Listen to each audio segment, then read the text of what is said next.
First phase की voting के बाद लोकसभा 2024 को लेकर चुनाव आयोग ने पूरी तैयारी की कि जो मत फीसद 2019 की तुलना में गिरा है कम से कम उससे कंट्रोल किया जा सके, लेकिन यह संभव नहीं हुआ।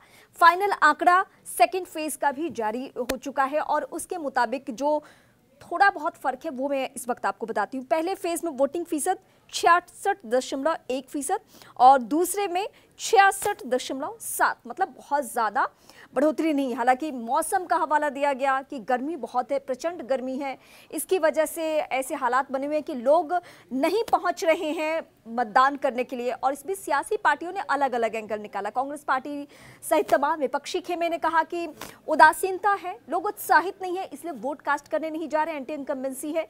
सरकार ने कहा कि ये जितने भी वोट पड़ रहे हैं वो सभी सरकार के पक्ष में पड़ रहे हैं, तो इसका सियासी आकलन तो ये रहा। इस बीच चुनाव आयोग ने पूरी कोशिश की, यहां तक कि सीजीआई तक को भी वोट अपील करना पड़ा। हर स्तर पे वोट अपील की गई कि ये 5 साल के बाद आपको मौका मिल रहा है और ये आपका अधिकार है कि आप वोट जरूर कास्ट करें, लेकिन मत फीसद में कहीं भी किसी भी तरीके से बढ़ोतरी नहीं देख रहे हैं। लेकिन वो कौन कौन से राज्य जो कि टॉप पे रहे, मतलब उनके राज्य में अच्छी खासी बढ़त रही वोटिंग फीसद की, और वो कौन से राज्य रहे जो कि पिछड़ गए, वो मैं आंकड़ा एक बार बता दूं। टॉप 3 में है लक्षद्वीप, पश्चिम बंगाल और त्रिपुरा। और यहाँ पे मत फीसद कितना रहा? 84, 81 और 81.48%। और सबसे कम मतदान कहाँ हुआ? बिहार, मिजोरम और उत्तराखंड। बिहार सियासी तौर पे बहुत जागरूक प्रदेश माना जाता है, लेकिन फर्स्ट सेकंड दोनों ही फेज में हमने देखा कि वहां पे मत फीसद बहुत कम रहा है। वोटर्स घर से बाहर नहीं निकल रहे हैं और 2019 से अगर हम तुलना करें तो वाकई स्थिति बहुत ही चिंताजनक है। इस बीच चुनाव आयोग की लगातार कोशिश है कि फेज दर फेज ये स्थिति सुधरे, लेकिन 2 फेज में तो हमने देख लिया स्थिति में सुधार नहीं है। हर चुनाव में हमने एक अलग आंकड़ा ये जरूर देखा है जहां पे महिला मतदाता बहुत जागरूक होती हैं, पुरुषों की तुलना में उनका मत फीसद ज्यादा रहता है।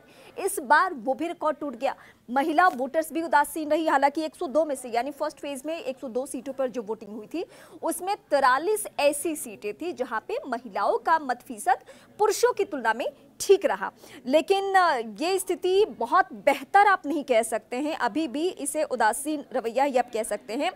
दोनों ही फेज में महिलाओं ने कम वोट डाले हैं पुरुषों की तुलना में, लेकिन इस बीच कहां कहां पे पुरुषों की तुलना में महिलाओं ने ज्यादा वोट किया वो भी जरा मैं बता दूं। अरुणाचल प्रदेश, असम, बिहार की 1 सीट, जम्मू कश्मीर, लक्षद्वीप, मध्य प्रदेश की 1-1 सीट, बालाघाट, मणिपुर, मेघालय, नागालैंड, पुडुचेरी, राजस्थान, तमिलनाडु, उत्तर प्रदेश की 1 सीट जिसमें रगीना है, उत्तराखंड और पश्चिम बंगाल की 43 सीटों पर महिलाओं ने अधिक वोट डाले। तो ये स्थिति रही है। अब सरकार की तरफ से भी कोशिश की जा रही है हर स्तर पे कि आप वोट जरूर डालने निकले। चुनाव आयोग के अलग पसीने छूट रहे हैं कि इतनी कोशिशों के बावजूद, सब जगह पे इतनी सुरक्षा बलों की तैनाती के बावजूद वोटर्स घर से बाहर नहीं निकल रहे हैं। हालांकि इस बीच ये आकलन निकलकर सामने आया, मौसम बहुत गर्म है।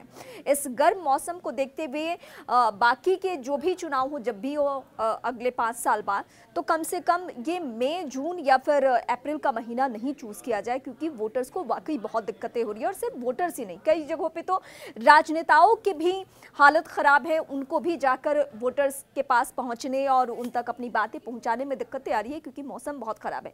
लेकिन क्या वाकई खराब मौसम की वजह से, गर्म मौसम की वजह से लोग नहीं निकल रहे हैं, या इस बार एंटी इनकम्बेंसी का एंगल है, या जो कांग्रेस पार्टी की दलीलें हैं, सत्तासीन पार्टी की दलीलें हैं, उसका कोई असर है? तो आप हमें कमेंट करके बता सकते हैं कि आपके हिसाब से आपके आसपास के लोग या आपके दोस्त, सगे संबंधी क्या वोटिंग को लेकर बहुत ज़्यादा उदासीन है? आप हमें कमेंट करके वजह बता सकते हैं।